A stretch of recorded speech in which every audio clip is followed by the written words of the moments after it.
8:13 en el territorio continental ecuatoriano, buscando la verdad y abogando por la recuperación de la paz y la seguridad en el Ecuador. Queremos dar la bienvenida a nuestros siguientes invitados: el economista Alberto Dajic, académico, ex vicepresidente de la República; el economista Mauricio Pozo, ex ministro de Economía y Finanzas; y el doctor Napoleón Santamaría, experto tributarista. Les invitamos a hacer un análisis, reflexiones respecto de este proyecto urgente en materia económica que implica una parte de reforma tributaria y que ha generado las primeras inquietudes. Ayer se dio el primer debate en donde incluso hay quejas de sectores como Movimiento Construye que no les permitieron intervenir en su oportunidad. A última hora les dieron la palabra. Respecto de algunos temas que ya han sido señalados, el economista Mauricio Pozo advertía una disposición que dice en este proyecto: por una única ocasión todas las obligaciones de deuda pública que actualmente mantiene el Ministerio de Economía y Finanzas con el Banco Central de manera directa y a través de las entidades financieras públicas podrán ser reperfiladas en función de un cronograma de amortización que responda a las disponibilidades de recursos del presupuesto del Estado y el perfil de vencimientos de la deuda pública hasta por un plazo de 30 años. Para dicho efecto se podrá suscribir un convenio de pago entre las partes. Esto no pudiera quizás afectar incluso a la dolarización. Quiero iniciar el diálogo para que lo comente de este proyecto urgente en materia económica el economista Alberto Dajic. Muy buen día, Alberto. Muy buenos días, Miguel, y un saludo a los miembros del panel hoy día. El tema de esta ley se lo ha planteado como una parte fiscal, tributaria, digamos, y la parte que tiene que ver específicamente con este reperfilamiento de las obligaciones del gobierno con el Banco Central.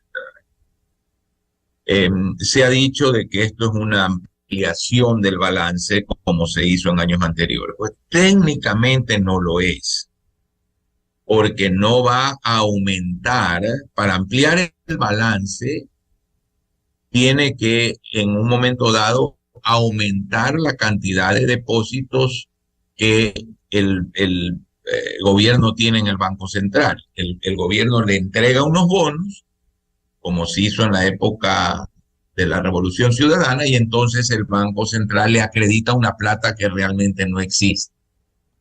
Aquí lo que están planteando es que lo que el Banco Central debe cobrar, lo cobre en más tiempo. Eso va a desacelerar el pago de las obligaciones del Estado, que en cierto sentido, aunque no es lo más agradable escuchar, ciertamente, yo coincido con Mauricio, a quien he escuchado, no es lo más agradable escuchar, sí es diferente a lo que se hizo en el pasado. ¿Por qué este reperfilamiento? Porque no hay plata. No hay plata, no va a poder pagar el Estado ese dinero.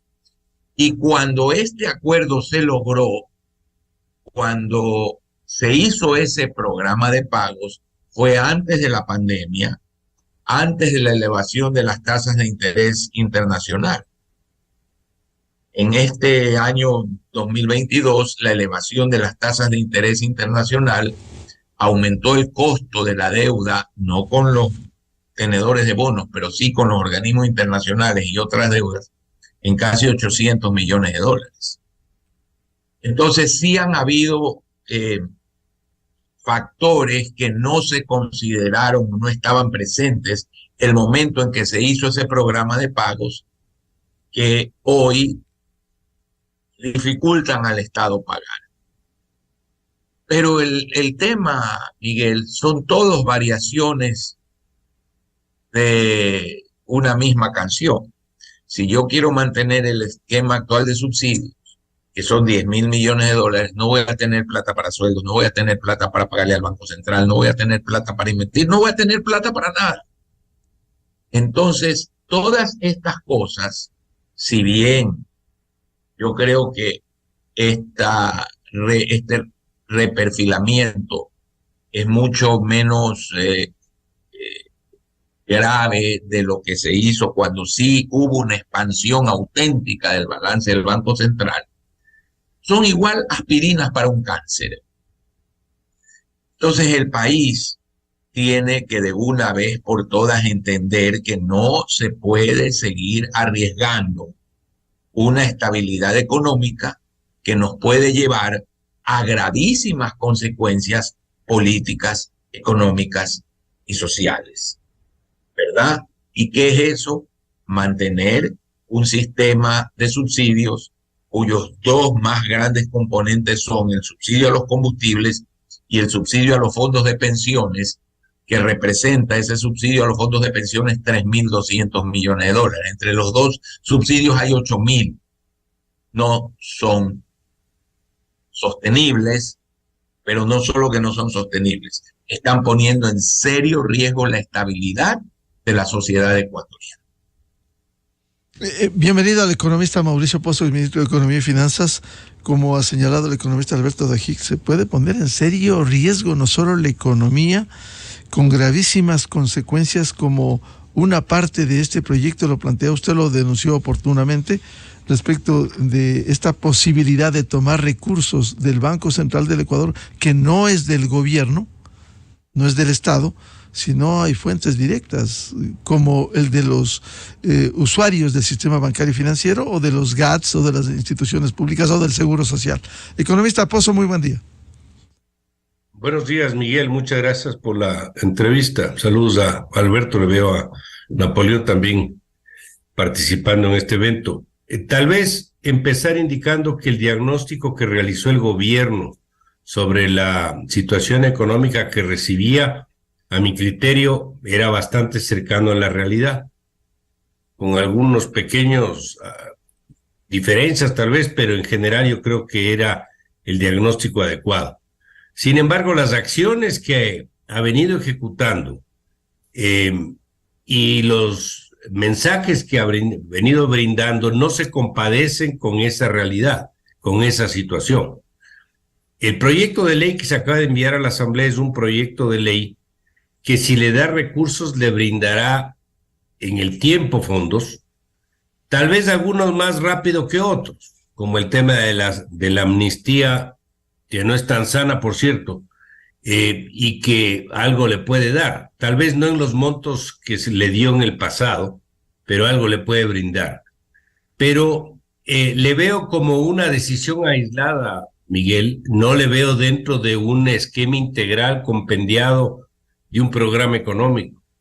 Y si el gobierno requiere fondos y pide apoyo internacional, obviamente que van a pedirle también, o exigirle un programa económico, por dónde va a transitar, cuál es su decisión en materia de gasto público, en materia de manejo de subsidios, porque esta ley aborda solo una pieza del tema y no otras piezas del tema. En lo particular, este artículo que está en discusión a mí me preocupa, y me preocupa primero porque le veo aislado de otras acciones.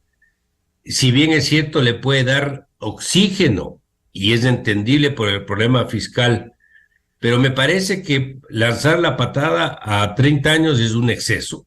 Me parece que eso no va en la línea correcta. Le va a liberar espacio de gasto público en un momento donde el 23 el ingreso cae en el 8% y el gasto sube en el 9%. O sea, ¿dónde está el manejo, yo diría, disciplinado de las finanzas públicas? Y a eso ahora le sumamos el que tenga más espacio, porque la plata que le va a entregar por el pago de la deuda al central va a ser menor, se va a diluir en el tiempo. Yo le he llamado una suerte de tarjetazo. No sé si recuerda cuando el expresidente Correa habló de pagar las deudas con tarjeta de crédito. Bueno, medio que estamos pateando el problema, pagando el mínimo ahora.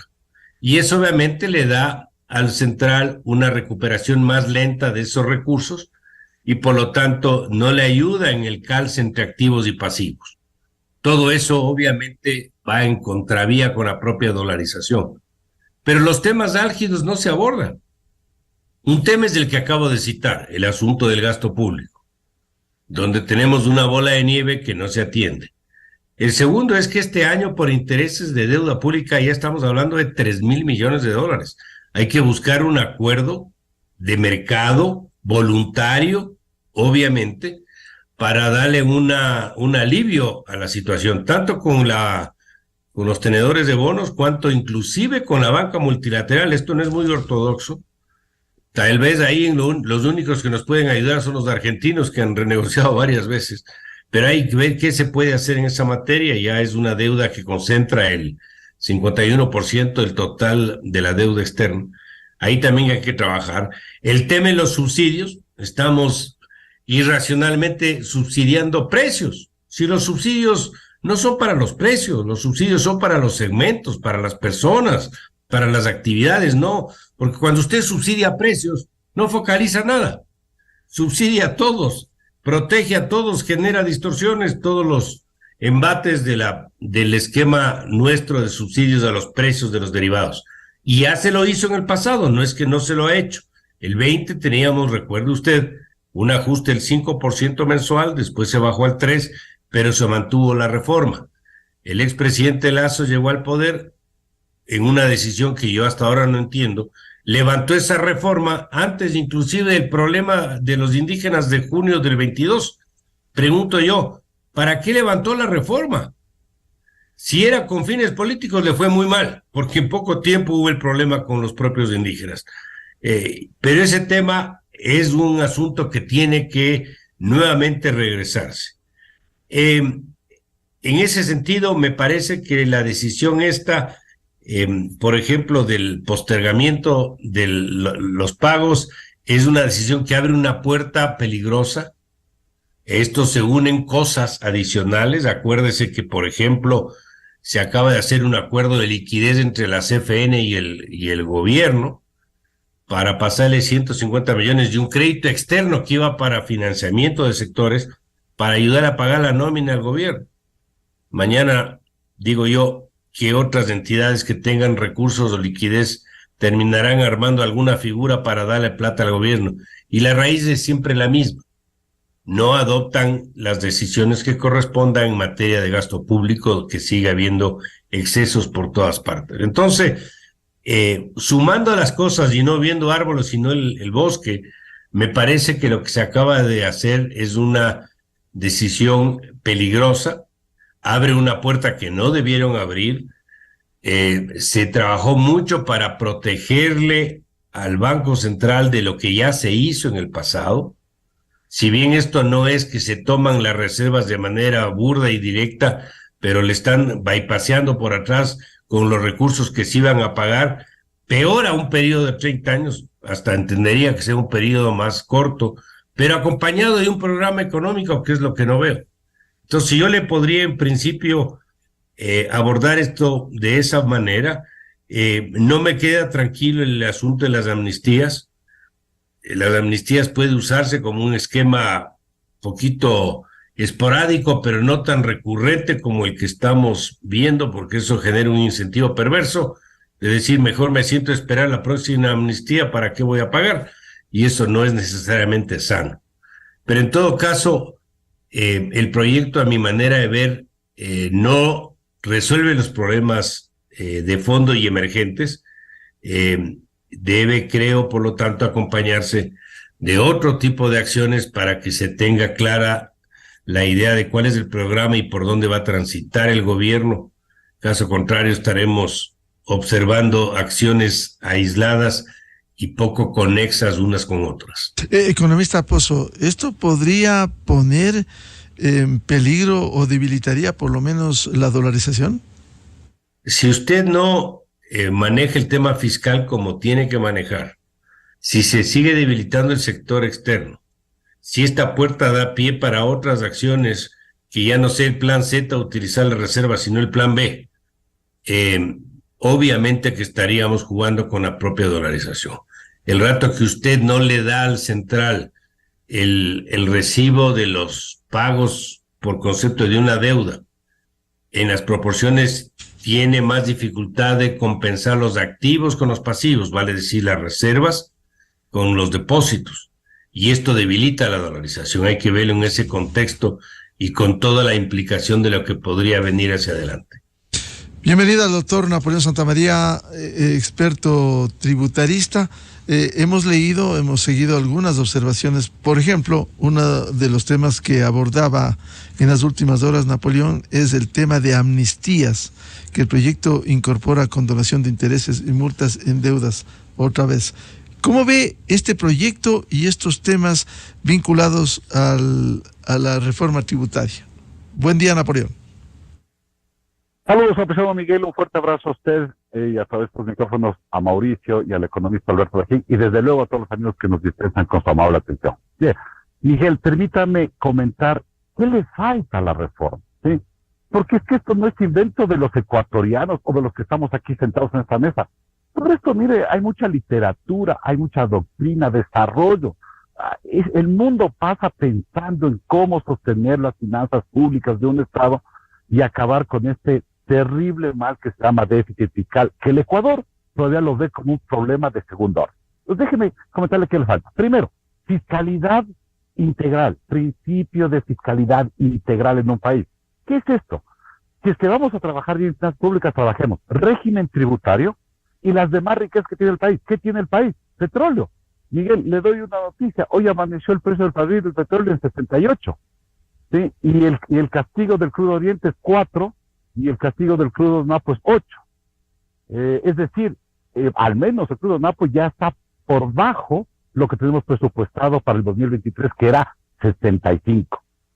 1, 2. A los ecuatorianos se los llama las putas y los ecuatorianos dicen, sí, ya no quiero más petróleo. Cierre 52,000 barriles que nos produce, o que hasta el día de hoy nos produce el ITT. Pero concomitantemente, los ciudadanos siguen pidiendo, exigiendo el subsidio de los combustibles. Y no hay gobierno que le diga, esto se acabó. No podemos tener ciudadanos que con una mano nos quitan recursos y con otra mano nos exigen subsidios. Es que esto ni siquiera es consecuente con el principio de fiscalidad integral nacional. Segundo, el tema de fiscalidad nacional y subnacional. ¿Qué es esto, mis queridos Miguel y amigos? Es un país no puede salir adelante, y este es un ejemplo en Argentina, que ahora entiendo el ministro de Economía, ayer lo anunció al menos, sin esfuerzo de las localidades, de lo que llamamos aquí los GAS. Mire, Miguel y amigos, los 221 municipios del país, hoy elegimos al alcalde cualquiera de cualquier municipio. ¿Sabe qué hace ese alcalde para generar recursos? Nada. Todo le entrega al Estado central, más los tributos que le genera el COTAF, que por cierto, ningún municipio ha tenido el talento de crear alguna otra tasa de control medioambiental, etcétera, absolutamente nada. Resumen, tenemos 221 casos municipales y 24 provinciales que viven del Estado central, que reciben más de 3.780 millones como van a recibir este año y que lo malgastan o va al gasto corriente en el 87% según el último estudio que hizo una fundación que se dedica a cosas así.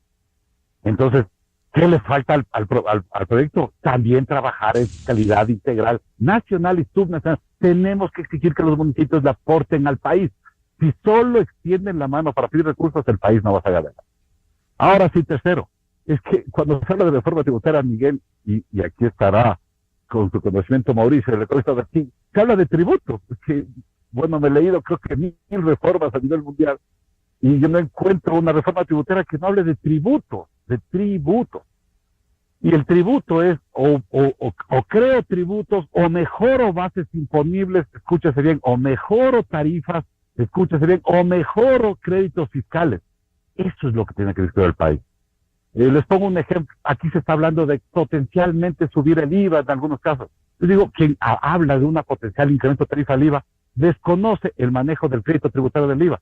Ahí es donde el país tiene los errores, el Ecuador tiene los errores. Ahí es donde debemos trabajar, ahí es donde el Estado concede lo que se llama gasto corriente, que es un tercer capítulo. El país tiene que entrar a discutir, a revisar, a analizar todo lo que es el gasto corriente, el gasto fiscal, perdón, el gasto tributario que tenemos, por esta cantidad de deducciones, beneficios, créditos fiscales, tax flat, tax credit, etcétera, que la legislación ecuatoriana. Y ahora sí, cuarto, finalmente, después de hacer todo un plan estructural tributario como el que hemos comentado, ¿sí? Con variables de fiscalidad en bases imponibles, tarifas, nuevas concepciones, analizar dos temas finales. Primero, TIE. El Ecuador es el último país que recién está incorporando lo que es el TIE, tasa de imposición efectiva. Porque sabe que tenemos, Miguel, amigos aquí, hay que decirlo, empresarios que nos dicen ya no más impuestos, y yo les doy la razón. Porque aquí hay buenos empresarios que permanentemente están pagando, tributando, cumpliendo con el Estado. Y claro, si vienen nuevos tributos, por ejemplo, los anteriores que vinieron al patrimonio en el gobierno de Lazo y en el gobierno de Correa, claro, estos empresarios se quejan y dicen, yo cumplo, yo pago y me toca adicionalmente pagar. Y respaldo ese criterio. Pero no respaldo de otro sector que dice, entre comillas, ser empresario, pero si usted ve su tipo de imposición efectivo, es nulo, es cero, y van años sin tributación.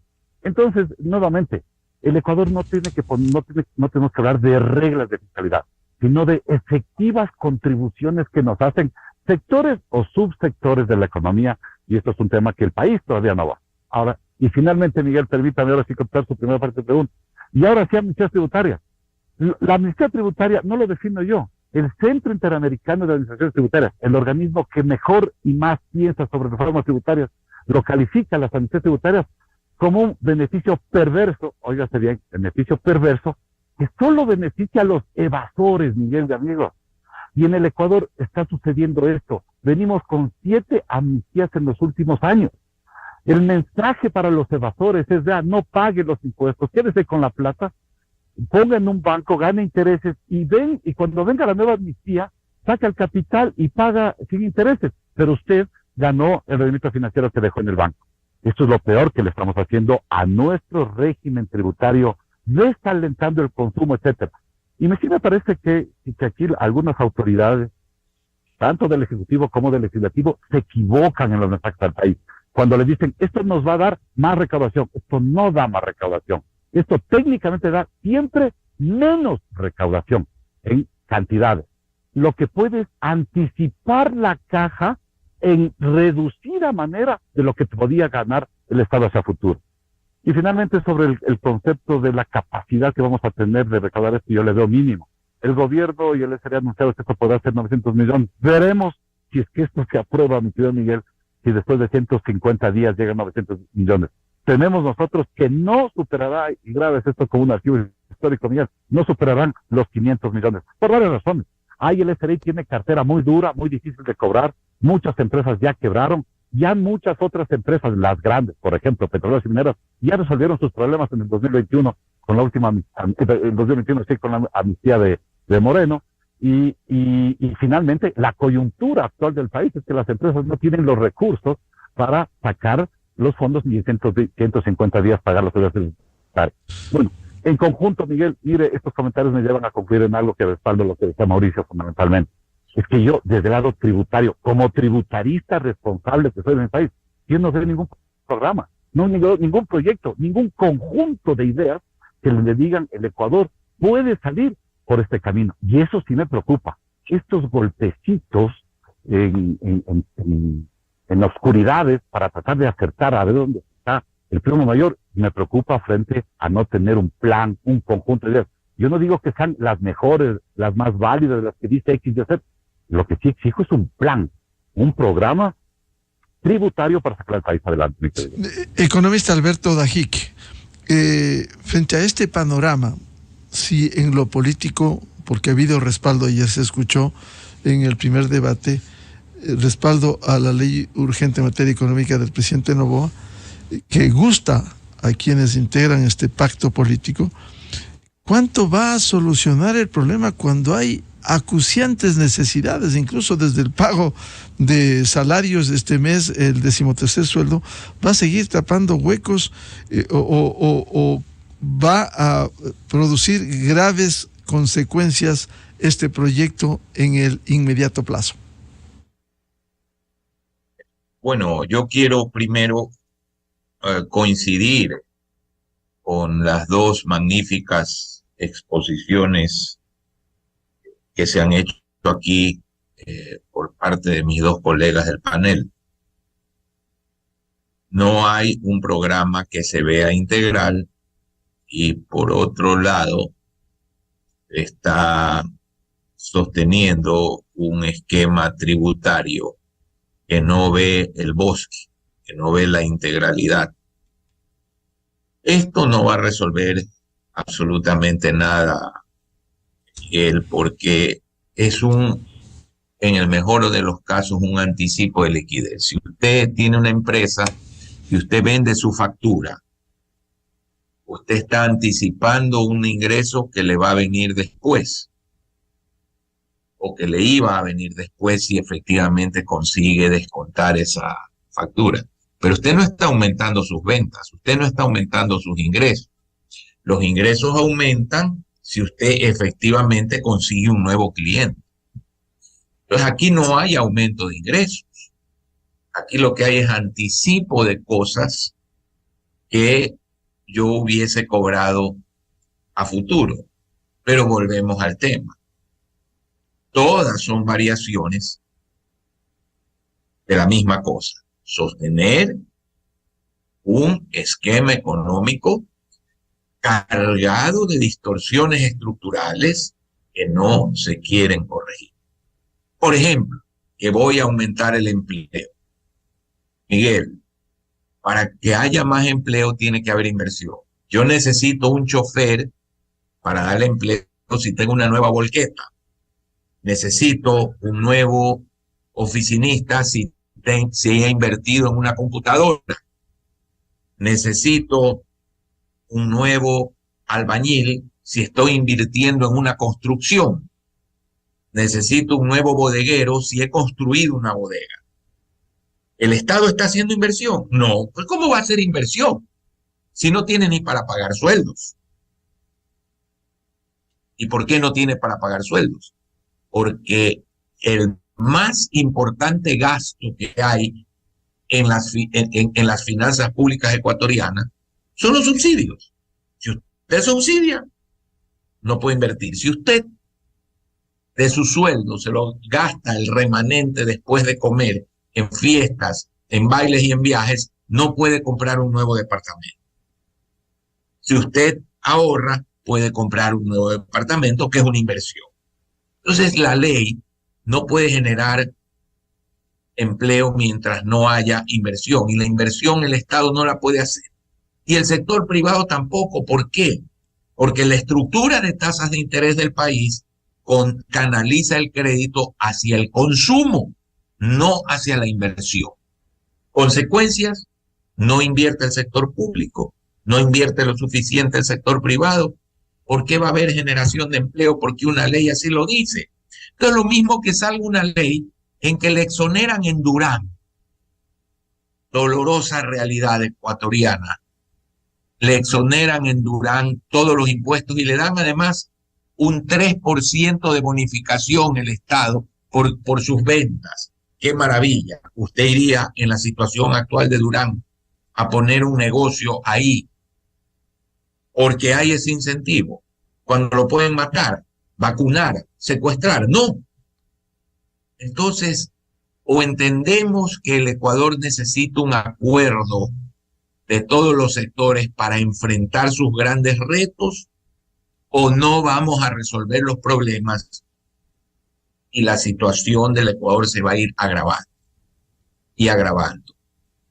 No es posible sostener el esquema, la estructura económica actual cargada de tantas distorsiones. O se las enfrenta o vamos a una situación compleja, muy compleja en el Ecuador. Y si no hay manera de sostener esta situación, ¿cuál es el panorama para el 2024, economista Dajique?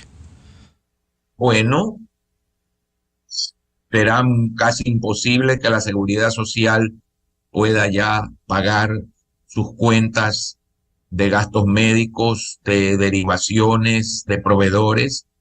Para el 2025 es muy posible que ya no haya la totalidad del pago de las pensiones. La caja fiscal seguirá asfixiada, sin poder invertir un centavo, sin poder realizar la infraestructura que tanto necesita el Ecuador, sin poder apoyar a los sectores más pobres con inversión social. Y si la crisis es se sostiene, pues puede afectar la estabilidad del sistema monetario ecuatoriano. Por tanto, ¿debiera rectificarse o qué hacer con este proyecto urgente en materia económica si hay, economista Dajic, responsabilidad en la Asamblea Nacional? La Asamblea Nacional tiene partidos que con mira telescópica y láser están apuntando al 2025. Lo que se requiere es que todos los sectores depongan el interés electoral y piensen en una agenda nacional y se sienten seriamente a ver cómo se hace un programa de focalización de subsidios urgentes, cómo se reforman los sistemas de pensiones del IES, del ISFA y del ISPOL, para los cuales no tiene el Estado lo que está aportando o supuestamente debe aportar, que se reforme la estructura de tasas de interés, que se busque una nueva legislación laboral, que se haga una agenda nacional de apoyo a la minería seria, formal, y que se ponga un programa de largo aliento para recuperar la seguridad en el país. Si ese acuerdo no existe, todo lo demás es Mickey Mouse. Economista Mauricio Pozo, la incidencia de este proyecto, si se aprueba tal como se ha planteado, con estos hechos que pudieran afectar, incluso complicar la economía al inmediato plazo. Si la aprobación es sobre este proyecto de ley y no se acompaña con otras acciones, definitivamente esto debilita la estabilidad y es una amenaza contra la propia dolarización. Depende qué otras acciones va a emprender el gobierno y qué otros mecanismos puede utilizar para, de alguna manera, equilibrar en una situación de estabilidad. Fíjese algo, Miguel. En marzo del año 22, es decir, un poco más de un año atrás, las reservas internacionales fueron de 9.226 millones de dólares. Este momento las reservas son de 5.612 al 1 de diciembre. Es decir, han caído más de 3.600 millones las reservas sin haber hecho nada. Me refiero con las decisiones que se están adoptando, donde ha habido un proceso, pongámoslo entre comillas, normal. ¿Qué son las reservas? Las reservas no son más que un indicador que registra los dólares que ingresan y salen de la economía, tanto del lado público cuanto del lado privado. Cuando un sector importa, saca dólares, las reservas caen. Cuando el Ecuador exporta, trae dólares, las reservas suben. ¿Qué es lo que ha ocurrido en las últimas fechas? Que el Ecuador ha recibido menos recursos de los que ha enviado afuera, es decir, ha remesado más plata de los desembolsos que ha recibido. Los dólares provenientes, por ejemplo, de petróleo se han reducido porque la producción ha caído. Ha recibido, por lo tanto, menos dólares por ese concepto. Han salido capitales también. Esto ha ocurrido sin que se presente ninguna otra acción directa o indirecta que afecte la liquidez de las reservas. Es decir, ya existe una caída importante de recursos en las reservas. Y eso es un indicador, no el único, que nos muestra cuán fortalecida está la dolarización. Entonces, cuando usted me pregunta si se aprueba como está, ¿qué produciría? Yo creo que bastantes más perjuicios que beneficios si no se acompaña de otras acciones, como en resumen podría ser un programa económico que inclusive justifique parte de lo que se está haciendo. Pero si eso no se justifica, queda en el aire. No existe un andamiaje sobre el cual se pueda entender por qué el gobierno adopta una amnistía o por qué el gobierno promueve que se postergue el pago del Estado al Banco Central. ¿Qué va a pasar mañana con la deuda del seguro al Banco Central? Sin una reforma eso no tiene sentido, porque el problema del seguro no es solo un problema de los jubilados y del seguro, es un problema fiscal también. Ahí hay que tomar decisiones que aborden los dos ámbitos. Entonces, los temas aislados en economía no funcionan. Y me dirán, pero si no tiene casi tiempo, yo diría precisamente por eso, porque no tiene tiempo, necesita un programa con metas en el plazo del año y medio que le toca gobernar. Y termino con lo siguiente. Me preocupa también, Miguel, que las acciones y las decisiones del gobierno estén sustentadas mucho en qué le va a afectar o qué no le va a afectar en la elección del 25. Si el presidente está pensando solo en si esto le ayuda o no le ayuda para la elección de esa fecha, me parece que estamos mal. El gobierno fue elegido por los ecuatorianos para que tome decisiones. Y si esas decisiones le afectan para el 25, pues le afectan para el 25. Por último, está joven, tiene 35 años, tiene un horizonte enorme. Si no le va bien el 25, pues podrá vérselo en algún proceso electoral posterior. Pero no podemos dejar de hacer lo que tenemos que hacer, porque inclusive, si pateamos el problema y nos endeudamos y seguimos con estas acciones a ratos de tocador más que de fondo, lo que va a pasar es que si él llega a ganar las elecciones del 25, a él le va a tocar administrar su propia inacción del año y medio donde va a estar. Es casi pegarse un tiro en el pie. Entonces me parece que hay que hacer lo que corresponde.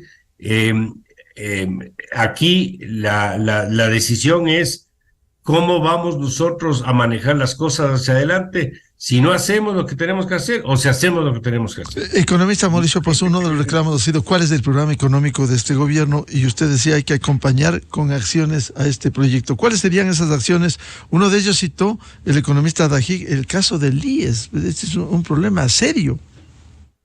Fíjese, Miguel, es el caso del seguro. El caso del seguro, como le digo, va por los dos lados. El lado de la reforma interna del seguro.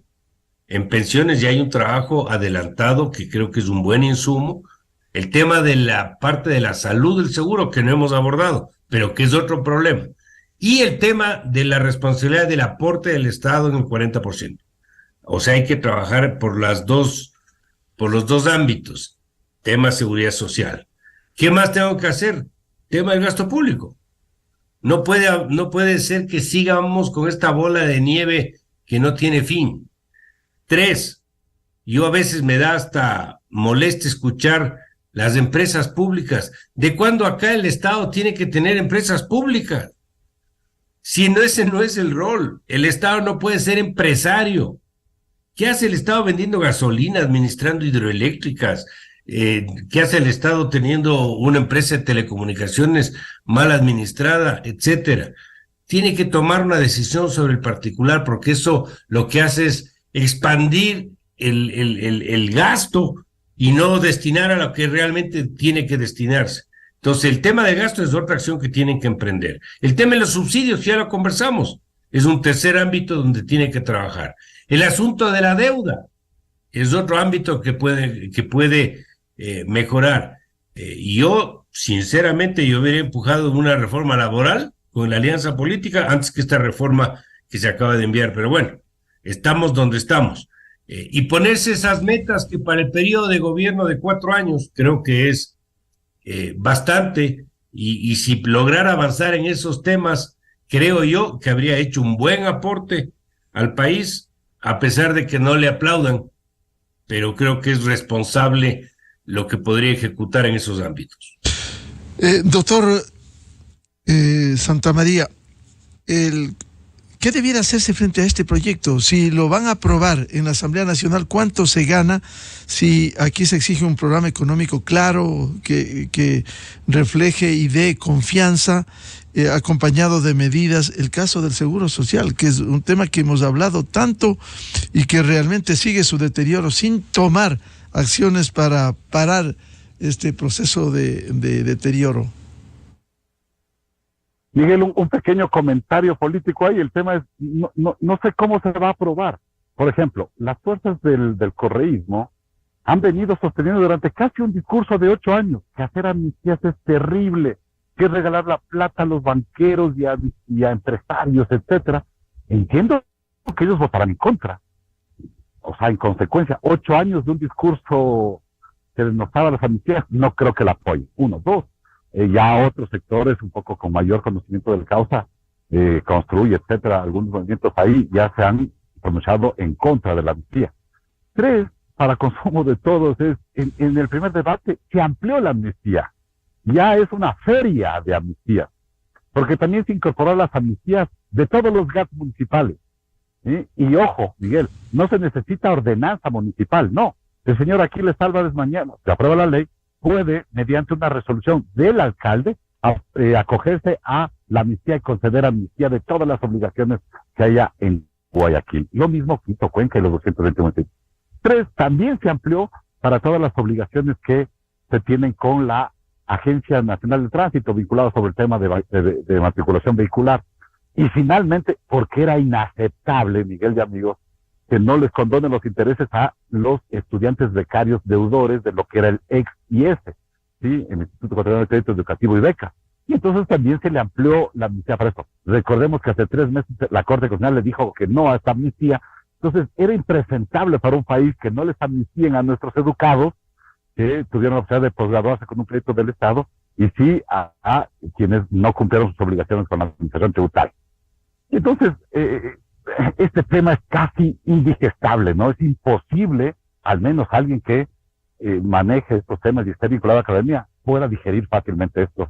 Al menos desde mi punto de vista, yo no lo puedo aceptar, no lo puedo digerir. 2, ¿qué se debe hacer, Miguel? Déjenme plantearles a través de tus micrófonos algunos temas. Primero, sentarse a trabajar en una buena reforma tributaria. Decirle al presidente Noboa, queremos que usted nos ayude a sacar un país adelante, con el mayor respeto. No nos interesa mucho proyectos políticos que pueda tener usted o cualquier otro político. Nos interesa que se trabaje en planes nacionales de desarrollo, y para eso lo elegimos, para eso votamos por usted, y a eso le exigimos que se cumpla. 3, hacer un llamado al presidente de la Asamblea, porque él tiene muchos equívocos y quizá le falta ahí. Yo conozco algunos asesores de él que conocen, que escuchar a sus asesores, porque esas posiciones intrascendentes de no más impuestos, porque los impuestos son malos, eso es trasnochado, esto es regresivo, esto es no haber avanzado. El país tiene que avanzar, por ejemplo, en fiscalidad sobre e-commerce, sobre activos digitales, sobre economía y estructuras digitales desde el exterior que permean las barreras ecuatorianas y nos venden servicios. Le pongo un ejemplo, ya que hay 2 académicos que me acompañan. Las universidades del Ecuador están bajo amenaza. ¿Por qué bajo amenaza? Porque todas las universidades del mundo nos venden, a los ecuatorianos me refiero, servicios de educación a nivel de posgrado. ¿Y cómo lo hacen? Vía online. ¿Y qué le dejan al país? Absolutamente nada, no le aportan en investigación, en desarrollo, en aulas, en laboratorios, etcétera.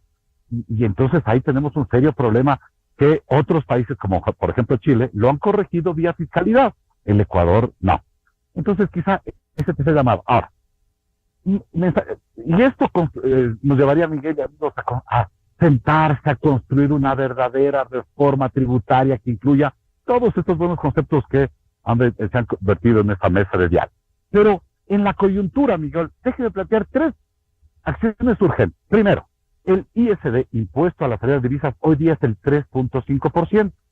En enero debería bajar al 2%. Punto. ¿Por qué, Miguel y amigos, debe bajar al 2%? Porque así lo dispuso el presidente Lazo mediante un decreto ejecutivo. Punto. Pero la Corte Constitucional ya ha aplazado para que baje al 2%, lo aplazó ya no para el diciembre del 2023, sino lo aplazó para el diciembre del 2024. Eso lo ha dicho la Corte Constitucional. ¿Y por qué la Corte Constitucional lo dijo esto? Dice, porque como estuvimos en muerte cruzada, sin asamblea, y el presidente Noboa recién va a llegar y no va a tener tiempo, le vamos a declarar electoral con una fecha de referido mayor, es decir, diciembre del 24. Resumen en este primer punto. El presidente Noboa, bien, hoy día, Miguel, hoy día, si tiene la decisión política y buenos asesores, podría sacar un decreto ejecutivo diciendo el ISD del 3.5 se queda así al 3.5 hasta diciembre del 2024. ¿Sabe cuánto significa eso de recaudación que vamos a perder? 623 millones de dólares bajar del 3.5 al 2 en enero. Y bajaríamos al 2% en enero del 2025 o 31 de diciembre del 2024. Un año. ¿Vista lo que nos dice el ministro de Finanzas? Que la situación del país es absolutamente difícil y catastrófica. Resumo, este diferimiento de la merma del IVA solo se puede tratar con un decreto ejecutivo, en lo jurídico. No se necesitan leyes ni reglamentos ni nada. Un simple decreto ejecutivo. 1. Y eso nos da 630 millones de dólares. 2. Tampoco necesitamos ley, pero si supiéramos manejar bien el IVA, que es el impuesto de mayor recaudación, 7.400 millones de dólares al año, tenemos un problema de crédito fiscal donde el Estado concede demasiado crédito fiscal. Y eso lo puede hacer el SRI mediante una resolución de carácter general, porque así lo dice la ley. La utilización del crédito fiscal para servicios administrativos y de ventas tiene que ser regulado de acuerdo a lo que las directrices que establezca la SRI. Eso, Miguel, bien hecho, bien analizado por sectores de la economía, como tiene que analizarse el IVA, por sectores y subsectores de la economía, no como regla general, fácilmente al país le podría dar, bien manejado, 1.400 a 1.500 millones de dólares. Crédito tributario del IVA. Y 3, nuevamente yo hablo porque quiero a mi país, porque aquí están mis hijos, deberíamos preparar la reconsideración a la consulta que la Corte Constitucional nos mandó respecto del bloque 43 ITT. No puede ser que el Ecuador haga esta locura de cerrar un campo que nos produce cerca de 52,000 barriles. Solo le doy un dato que es de conocimiento público. Por ejemplo, Petrobras pone un programa de inversión de los próximos 5 años de 100,000 millones de dólares. ¿Con qué objetivo? Con el objetivo de explotar en la última gota de todos sus campos petroleros y generar la mayor riqueza que pueda generar, vista que podría haber un cambio de matriz energética a nivel mundial a futuro. Bueno, no nos metamos en el cambio de matriz energética mundial, pero sí en la cual hoy el país necesita recursos. Es inconcebible que los ecuatorianos cerremos un campo petrolero que nos da el 10% de la producción, más del 10% de la producción, y que ni siquiera el 99% ecuatoriano sabe dónde está, pero ha decidido cerrarlo. Mira ahí, Miguel, 3 decisiones actuales, eficientes, rápidas, que lo puede ejecutar el presidente sin necesidad de estos pactos medios no digeribles, no gustosos que están viéndose a nivel de asamblea y a nivel de algunos cargos de rango medio, mi querido Miguel. Economista Alberto Dajig, en resumen, frente a este panorama, ¿qué debe hacer el gobierno? ¿Exhibir para generar confianza en un programa económico al menos mínimo para este año y medio?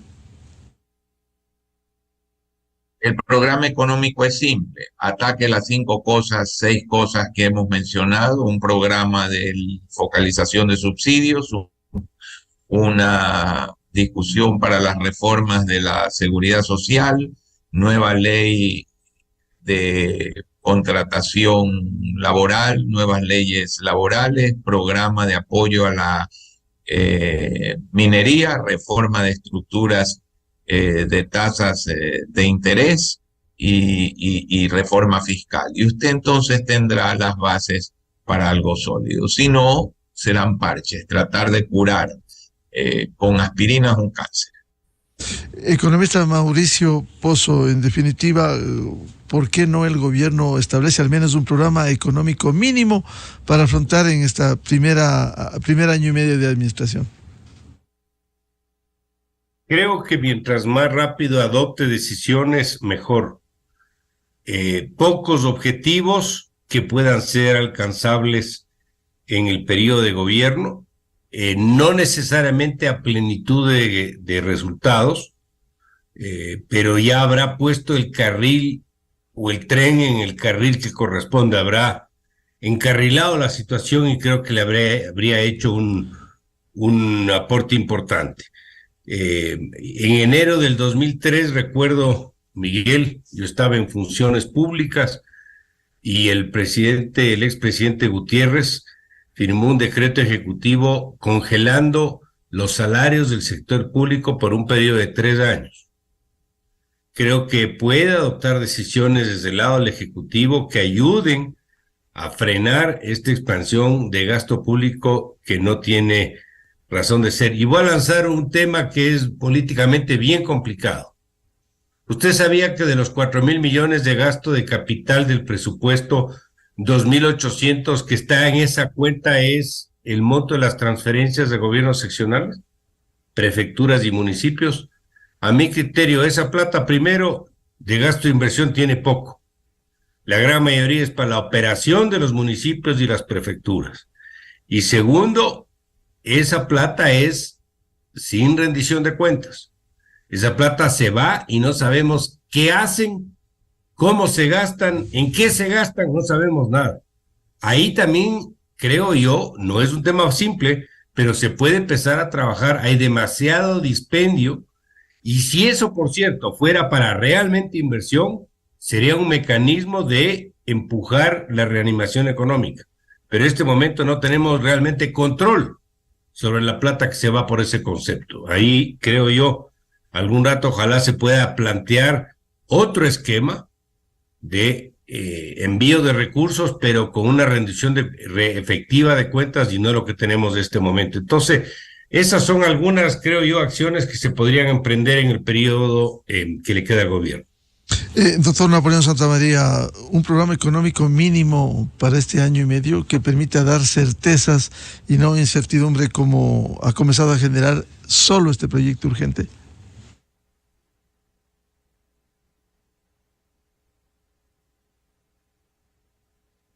Sí, Miguel. Yo creo que hay que ser súper honestos en el tema, ¿no? Que el gobierno del señor Novoa en estos 15, 16 meses va a cambiar la estructura del desastre que tenemos en la fiscalidad nacional. Definitivamente no se lo va a lograr y no le podemos pedir que cambie. Lo que le estamos pidiendo es que siembre, construya los cimientos de un país hacia futuro. Y eso sí es posible. Mire, yo no estoy de acuerdo, o podré estar de acuerdo, ¿no?, con algunas de las acciones del señor Petro. Pero el señor Petro está trabajando en eliminar subsidios a los combustibles en Colombia. Y tiene un plan de regularización de un gasto corriente del sector público. Y hizo una reforma tributaria que él ha producido, junto a la que hizo Duque, 16% mayor de recaudación. Entonces, yo no voy a valorar si está bien o está mal. Lo que sí digo, lo que tiene el señor Petro es un plan. Ayer lo escuché detenidamente al ministro de Economía de la Argentina y claramente hay un plan. Podemos estar de acuerdo o no, Miguel, amigos, con lo que ellos están haciendo, pero hay un plan clarísimo. Ayer el ministro de Argentina claramente dijo, vamos a trabajar en eliminar subsidios a electricidad, combustibles, y es más, hasta el transporte, porque no podemos seguir sosteniendo. Vamos a reducir tantos ministerios, tantas secretarías, recortar por acá, vamos a ampliar, vamos a cobrar nuevos impuestos a actores, y eso es lo que me refería con tanta disposición efectiva, que no le están aportando, en este caso, a la Nación Argentina. Bueno, es decir, un conjunto de recetas que, como bien dice el economista Dajic, Mauricio, creo que están planteadas. Lo que falta, Miguel de amigos, aquí, no nos engañemos, es decisión política para ayudarle al país. Y si vamos a tener gobernantes que tienen miedo, temor de hacerle un bien al país porque se les cae, entre comillas, su proyecto político, entonces sí vamos a tener los problemas y las consecuencias que nos han advertido estos dos economistas brillantes con los que compartimos esta mañana. Así que el mensaje es clarísimo. Presidente Novoa, confiamos en usted, creemos en usted, la apoyamos a construir esos cimientos que necesita el país para salir adelante, so pena de tener este gran conflicto que podemos tener a futuro, que ha quedado marcado en estas líneas de hoy en la mañana, mi querido Miguel. Bien, muchas gracias por estas reflexiones alrededor del proyecto urgente en materia económica que se debate en la Asamblea Nacional. El economista Alberto Dajic, al economista Mauricio Pozo y al doctor Napoleón Santamaría. Muchas gracias, muy amables, muy buen día. Gracias. Saludos, profesor Miguel, Mauricio. Muchas gracias. Buen día. Con esto cerramos la jornada de entrevistas y debates, la opinión diversa y libre en la revista de Opinión Democracia a través de ExaFM, Democracia M y Democracia TV. Les recomendamos, ya viene en ExaFM el show de la papaya, y a los miles de seguidores de la revista de Opinión Democracia, muy gentiles, les deseamos un feliz miércoles a todos. Muy buen día. La revista de Opinión Democracia, buscando la verdad en todas partes. Inicio de espacio promocional y publicitario. El nuevo ahorro flexible de Banco Pichincha te da la libertad de ahorrar con la flexibilidad que necesitas. Deposita o retira la cantidad que tú quieras, cuando tú quieras, ganando siempre un interés del 5% desde el primer día. Con el respaldo de Banco Pichincha y la red de agencias y cajeros con mayor cobertura a nivel nacional. Abre tu cuenta ya en pichincha.com o en tu banca móvil. Banco Pichincha, en confianza. Cuando pasaste los 21 años y cuidas de tu cuerpo, no estás para cuentos, porque sabes que lo más importante eres tú. Por eso yo acudo cada 3 años a mi examen